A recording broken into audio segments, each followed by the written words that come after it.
So first of all, the Fed is, even though it's the Federal Reserve, it's not actually an official body of the government, which means allegedly it has political independence in terms of how it does its policies, where rates are, how much money it creates, what it does with that money. So that's on the one hand.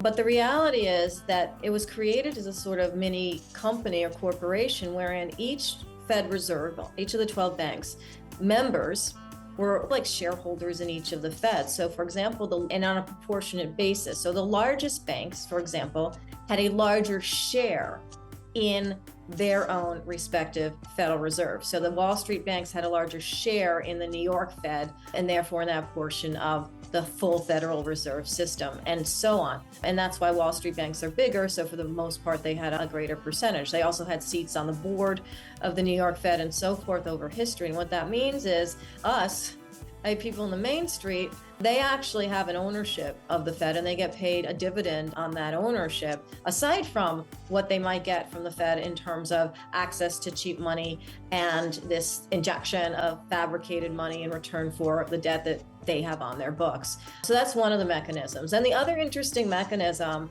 is that when the government issues debt, borrows money in the form of treasury bonds, treasury securities, they do this through selling these bonds through Wall Street banks called primary dealers of the bonds. And then Wall Street sells them off to China, to Japan, to pension funds, to wherever.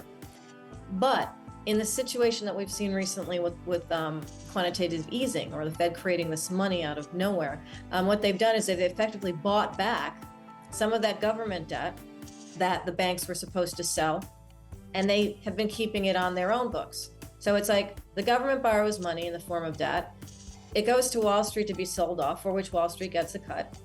But if Wall Street doesn't sell it off, then Wall Street can now sell it back to the Fed, and the Fed will pay interest on that money back to Wall Street. So it's like the government's paying interest to Wall Street. But it's a weird sort of arrangement, and it goes back to how the Fed was initially structured. I believe that we will have another crisis at some point, or things will get weak at some point, whether the economy looks too far weakened from what's gone on most recently, whether something else happens, whether Wall Street needs money, whatever. And the Fed's going to go back in and create money and enhance that whole process it's in right now without oversight, again, without laws, without us as people being able to elect the people that actually run the Fed or get rid of them or have any sort of connection to them from an accountability or responsibility standpoint. So that's a problem. But the other thing is that there have been, since the financial crisis, some suggestions in politics on the Hill to audit the Fed, to make the Fed more transparent in terms of how it's effectively managing that money that it's creating and the debt that it has on its books a little bit more closely. And that's never really gotten traction in Congress. One person that brought it up was Senator Ron Paul back in the early days post the financial crisis, and also on the other side of the spectrum, Senator Bernie Sanders. And I, in fact, was on a committee that he had created back in 2011 to consider reforming the Fed, auditing the Fed, making the Fed more transparent. And it was very difficult and got no traction ultimately in Congress. And I think most of the reason for that and why the Fed will not be reformed, certainly not by a legislative action, is because most of Congress buys the story. Most of Congress buys the story that whatever the Fed does, cutting rates, creating money, raising rates, changing whether they're buying money now or later, all of that is for the good of the economy. And as long as that narrative is on the lips of most Congress people, and this is on both sides of the aisle, there's just not a lot of wherewithal there to question what the Fed's doing. And as a result, we, through our elected officials, have given a lot of power, more than it was even created to have, to this body that we don't actually elect a head for. There has been no backlash, not from people and certainly not from Congress, to try and rearrange what its mandate is and how it can be allowed to do that mandate. Again, there's no caps to how much money it can create or when or how. So I think that's one thing. And the other scary thing is that we don't really question the fact, for example, and this is really scary, particularly today, that when the head of the Fed, when Federal Reserve Chairman Jerome Powell says things like, well, the economy is going to take some pain, but we have to fight inflation, wages are too high, there are too many jobs. It's first of all, because they're not accountable to us, he's not, the Fed isn't, their job security has nothing to do with it. We cannot fire them, right? So they have job security and a wage and salary security in those positions that ordinary Americans simply don't have. And yet again, going back to that power they've amassed, they can say things like, it's going to be a bit painful. Yeah, wages are too high, and have that narrative just mostly be accepted as somehow inevitable in terms of how they run their policy. I think there's definitely more scrutiny of the Fed by some of the media in terms of, hey, what are you guys doing? And especially right now, I think there was two credibility problems, and I think they're trying to overcorrect one by creating another problem. One was that Federal Reserve Chairman Jerome Powell did not seem to note that inflation was rising when it actually was.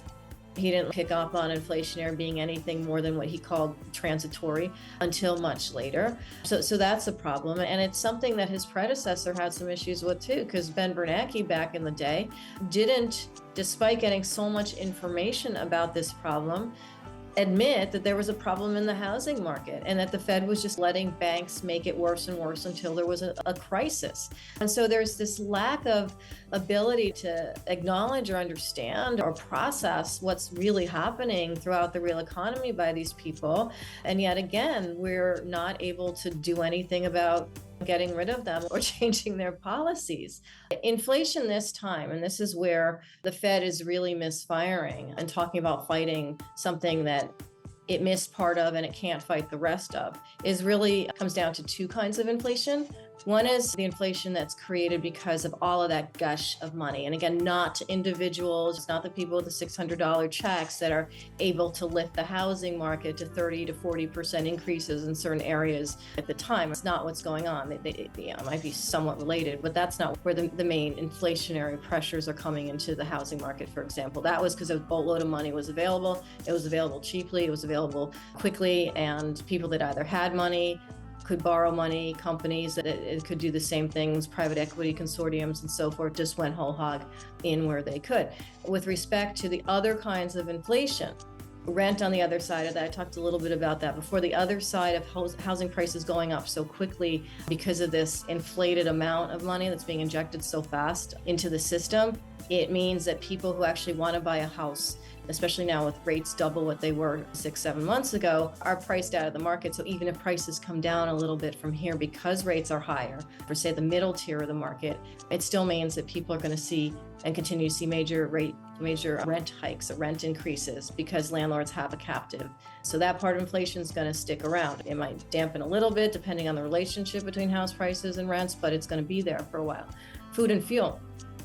Nothing the Fed did or didn't do had anything to do with oil prices ratcheting up or natural gas prices, which other countries throughout Europe, UK, and so forth rely on for electricity or rely on or need for it to be reserved to use for electricity going forward in time as weather changes and so forth. It's going to winter, we need more electricity to heat our homes. That comes from natural gas. There's problems along the pipeline of that. And so those are the things that the Fed can't control, but they really impact the level of inflation.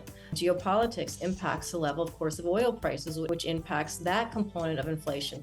Diesel prices, which are rising right now, that component of inflation. So all of that's a component of inflation that we feel in different ways that the Fed can't really control. The same thing with food, which requires fuel to get from A to B, or requires fuel to basically create fertilizer to allow food to be replenished, plus geopolitics and just disruptions happening throughout the world. All of that makes food prices higher. So that's going to be a part of inflation. Again, none of this is an inflation that the Fed can do anything about, but it is going to mean there's going to be a persistence there in higher inflation than we've been used to. At the same time, the Fed is again increasing rates and making it harder for kind of ordinary Americans, most people throughout the country, to borrow when they need to for a home, for a car, for whatever. So there'll be harder impact for individuals because rates are higher than for larger companies and so forth, who can pass those hikes on to consumers who will then get hit twice. And again, this is not something the Fed can really do anything about.